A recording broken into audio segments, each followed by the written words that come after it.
آج کے اس دور میں اپنی بحث کے بعد، التجاج کے بعد، عورت کے جو حقوق ہیں ان کو تسلیم کیا گیا، اور یہ اس دور کا احسان مانا جاتا ہے، حالانکہ یہ احسان اس دور کا نہیں، اسلام کا ہے۔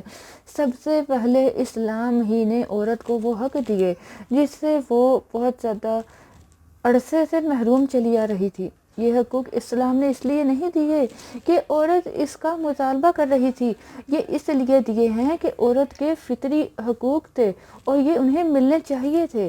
اسلام نے عورت کا جو مقام اور مرتبہ معاشرے میں متعین کیا ہے وہ جدید قدیم بیہودہ روایتوں سے پاک ہے۔ نہ تو عورت کو گناہ کا پتلا بنا کر مظلوم بنانے کی اجازت ہے اور نہ ہی اسے یورپ کی طرح آزادی حاصل ہے۔ اسلام نے علم کو فرض قرار دیا اور مرد اور عورت دونوں کے لیے علم کے دروازے کھولے، اور جو بھی اس راہ میں رکاوٹیں اور پابندیاں لگاتا ہے سب کو ختم کر دیا۔ اسلام میں لڑکیوں کی تعلیم اور تربیت کی طرف خاص توجہ دلوائی گئی اور اس کی ترغیب دی گئی، جیسا کہ حضرت محمد مصطفیٰ صلی اللہ علیہ وآلہ وسلم نے ارشاد فرمایا، جس نے 3 لڑکیوں کی پرورش کی، ان کو تعلیم و تربیت دی، ان کی شادی کی اور ان کے ساتھ بعد میں بھی حسن سلوک کیا تو اس کے لیے جنت ہے۔ اسلام مرد عورت دونوں کے لیے مخاطب کر کے کہتا ہے، اس نے ہر ایک کو عبادت اخلاق میں شریعت کا پابند بنایا، جو کہ علم کے بغیر تو ممکن ہی نہیں۔ علم کے بغیر عورت نہ تو اپنے حقوق کی حفاظت کر سکتی ہے اور نہ ہی اپنی ذمہ داریوں کو ادا کر سکتی ہے جو کہ اسلام نے اس پر عائد کی ہیں۔ اس لیے مرد کے ساتھ ساتھ عورت کی تعلیم بھی نہایت ضروری ہے۔ میری بہنوں بھائیوں، ایک شخص نے حضرت علی رضی اللہ تعالیٰ عنہ سے پوچھا کہ عورت کے کون سے حق مرد پر واجب ہیں؟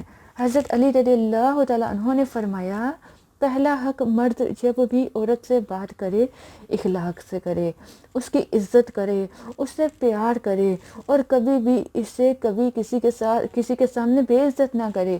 جو بات وہ اس کو سمجھانا چاہتا ہے پیار سے سمجھائیں، کیونکہ اصلاح برائے اصلاح اکیلے میں کی جاتی ہے، اور جو سب کے سامنے کی جائے وہ انسان کو بغاوت کی طرف مائل کر دیتی ہے۔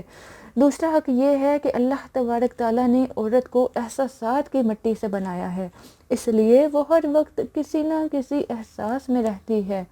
مرد کو چاہیے کہ مرد اپنی عورت کی چھوٹی چھوٹی بات پر اس کا شکریہ ادا کرتا رہے، اس کے چھوٹے چھوٹے کاموں کی تعریف کرتا رہے اور بار بار اپنی محبت کا اظہار کرے، اور تاکہ جو عورت کے احساسات ہیں وہ اپنے مرد کی طرف رہیں، ٹھیک ہے، وہ بغاوت نہ کرے اور کسی اور مرد کی طرف وہ مائل نہ ہو سکے۔ حضرت علی رضی اللہ تعالیٰ عنہ نے فرمایا، تیسرا حق مرد کو چاہیے کہ گھر کے کاموں میں اپنی عورتوں پر رحم کرے، اس کا ساتھ دے، اس کا ہاتھ بٹائے، جبکہ چوتھا حق یہ ہے کہ مرد کبھی اپنی بیوی کا مذاق نہ اڑائے اور جو چیز اسے نہ آتی ہو اسے اس کی تعلیم دے، اسی طرح کہ اس سے کمتری کا بھی احساس نہ ہو۔ اور پانچواں حق یہ ہے کہ اپنی بیوی کا احساس کرے اور ضروریات زندگی کی تمام جو چیزیں ہیں جو عورت کو چاہیے اس کو مہیا کرے۔ میری بہنوں، میرے بھائیوں، حضرت علی رضی اللہ تعالیٰ عنہ نے فرمایا کہ جب مرد اپنے یہ 5 فرائض ادا کر لیتا ہے تو عورت بغاوت نہیں کرتی۔ دوستو، بہنوں، بھائیوں، حضرت علی رضی اللہ تعالیٰ عنہ کی زندگی سے بے شمار واقعات ملتے ہیں، ان کے حکیمانہ اقوال بھی بہت زیادہ مشہور ہیں۔ تو اسی طرح حضرت علی رضی اللہ تعالیٰ عنہ نے ایمان کی 3 علامات بتائی ہیں۔ نمبر 1، کثرت تقوی۔ نمبر 2، نفس کی شہوتوں کو دبا کر رکھنا۔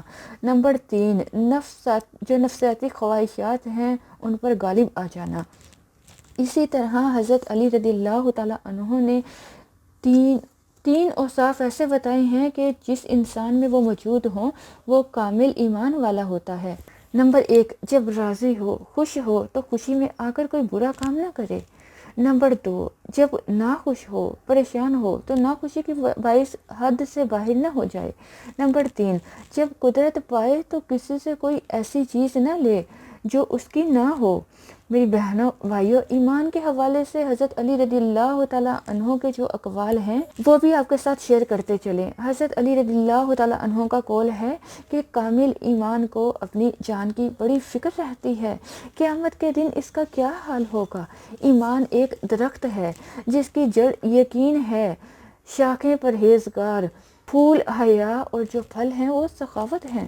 برائی کا احسان نابود کر دیتا ہے، کفر کو ایمان مٹا دیتا ہے، جبکہ ایمان سب سے اعلیٰ مقصود ہے۔